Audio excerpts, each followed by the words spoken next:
Hello guys, today I'm doing a read aloud of Captain Underpants and the Attack of the Talking Toilets. So yeah, get full color, Captain Underpants and the Attack of the Talking Toilets.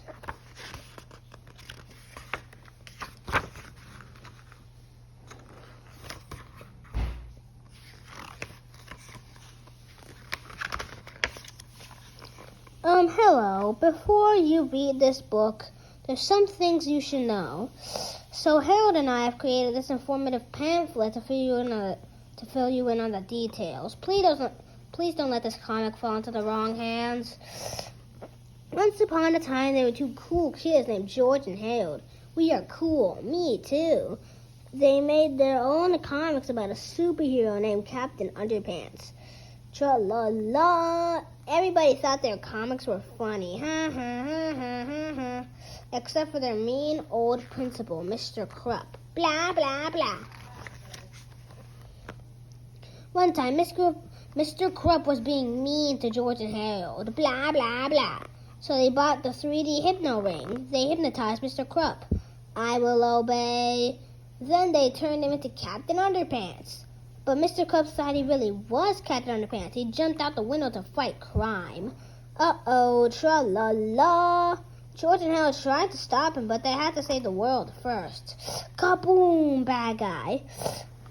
When they got back to school, George poured water on Captain Underpants' head. He turned back into Mr. Krupp, but something was wrong. Blah, blah, blah. Because now, for some strange reason, every time Mr. Krupp hears somebody snap their fingers, snap, he turns back into Captain Underpants. Tra-la-la. So whatever you do, please don't snap your fingers around Mr. Krupp. Please, please, please don't snap those fingers. This has been a public service announcement from George and Harold, who still deny everything. The end. Chapter 1, George and Harold. This is George Beard and Harold Hutchins. George the kid on the left with the tie and the flat top. Harold's the one on the right with the t-shirt and the bad haircut. Remember that now. Depending on who you asked, you'd probably hear a lot of different things about George and Harold. Their teacher, Miss Ribble, might say that George and Harold were disruptive and behaviorally challenged.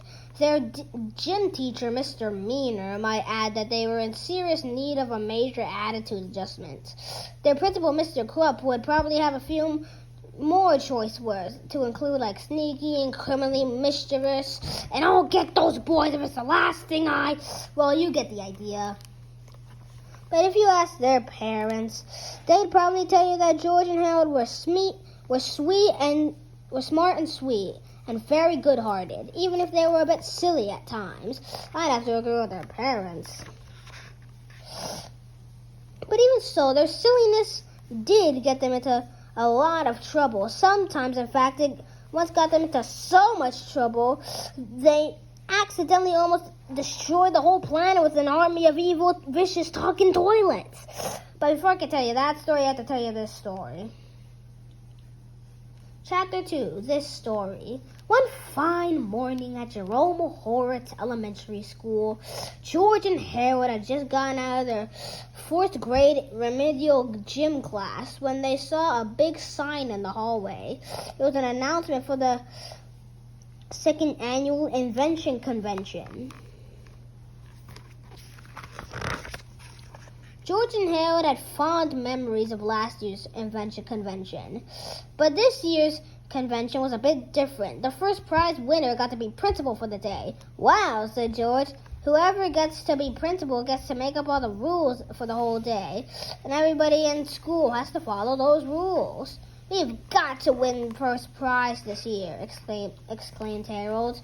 Just then, George and Harold's principal, Mr. Krupp, showed up. Aha! He shouted. I'll bet you two are up to no good. Not really, said George. We were just reading about this year's contest. Yeah, said Harold. We're going to win first prize in the contest and be principals for the day. Ha ha ha ha ha ha! Laughed Mr. Krupp. Do you honestly think I'd let you two enter this year's contest after that stunt you pulled at last year's Invention Convention? George and Harold smiled and thought back to the 1st annual Invention Convention. Chapter 3, the flashback. It was about 1 year earlier, and all of the faculty and students of Jerome Horowitz Elementary School had gathered in the gymnasium for what would later be known as the sticky chair incident. George and Harold stepped up to the microphone. "Ladies and gentlemen," said George, "Harold and I have invented something that is guaranteed to keep you all glued to your seats." "Yes," said Harold, "we call it glue." Mr. Krupp became very angry. "You two did not invent glue," he shouted. He stood up to take the microphone away from Harold, and his chair stood up with him. Everyone in the gymnasium laughed. The school secretary, Miss Anthrop, stood up to help remove Mr. Krupp's chair from his pants. Her chair stood up with her, too. Everyone in the gymnasium laughed harder. The other teachers stood up, and you guessed it, they were stuck to their chairs as well. Everyone in the audience howled with laughter.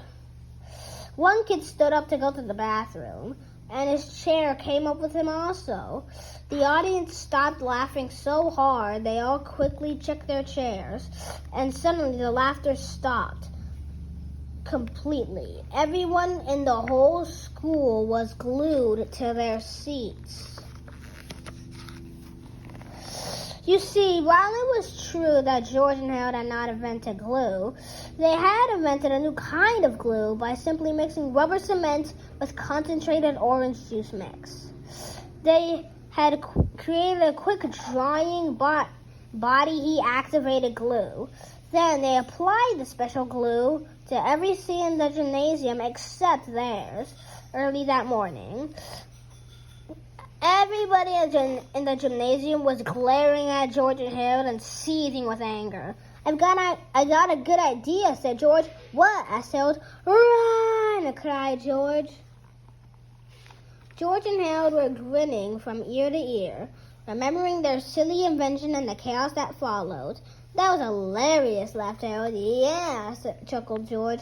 "It'll be hard to top that this year." "Well, you won't get a chance this year," said Mr. Krupp. He took out a magnifying glass and held it up to the fine print on the sign. "This contest is open to all students in the 3rd and 4th grades, except George Beard and Harold Hutchins."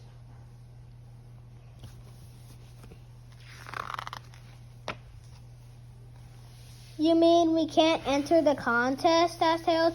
"It's worse than that," laughed Mr. Krupp. "You boys can't even attend this year's convention. I'm putting you two in study hall that whole day." Mr. Krupp turned and walked away laughing victoriously. "Rat," said Harold. "What are we going to do now?" "Well," said George, "if you know the old saying, if you can't join 'em, beat 'em."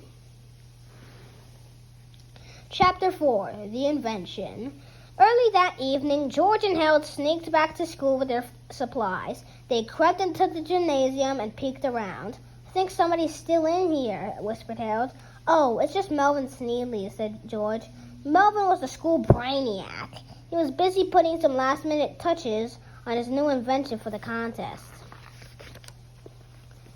"We should wait here until he leaves," whispered Harold. "No way," said George. "He could be here all night. Let's just go over and talk to him." When Melvin saw George and Harold approaching, he was not happy. "Oh, no," he said. "I'll bet you guys are here to mess with everybody's inventions." "Nice guess," said George. "Listen, we promise not to mess with your invention if you promise not to tell anybody that you saw us here tonight." Melvin looked lovingly at his invention and reluctantly agreed. "I promise," he said. "Great," said George. "Say, what is that invention of yours anyway?" It just looks like a photocopy machine." "Well, it used to be a photocopy machine," said Melvin. "But I've made some major adjustments to it. Now it is an invention that will revolutionize the world. I call it the Patsy 2000. It'll revolutionize the world, and you named it Patsy?" asked Harold. "Yes," said Melvin. "Patsy is an acronym for photoatomic transongobulating plutonic zanziptomizer. I'm sorry I asked, said Harold. Allow me to demonstrate, said Melvin. The Patsy 2000 can take any two-dimensional image and create a living, breathing, three-dimensional copy of that image. For example, take this ordinary photograph of a mouse. Melvin placed the photo of the mouse onto the glass screen of the Patsy 2000 and pressed start. The lights in the gymnasium dimmed as all the power in the entire school seemed to get sucked into the Patsy 2000. Soon the machine began to vibrate and hum loudly, and tiny bolts of static electricity snapped out from underneath.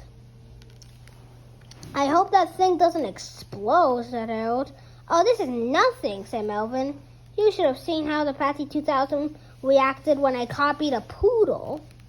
Finally, after a series of flashes and loud zaps, everything stopped. A small ding was heard. Then a tiny mouse crawled out the side door of the Patsy 2000 and onto the floor. Isn't it wonderful? Wonderful, exclaimed Melvin. George inspected the mouse closely. That's a great trick, George laughed. You really had me going for a while. It's not a trick, cried Melvin. The Patsy 2000 really does bring photos to life. I've even created living creatures from paintings and drawings. Yeah, right, laughed Harold. And I thought we were con artists. George and Harold walked away chuckling. It was time to move on to bigger and better things. Okay, guys, I'm going to stop the video right here on Chapter 5. So when I do the part 2 do it, I am going to be done with it. Okay, now bye.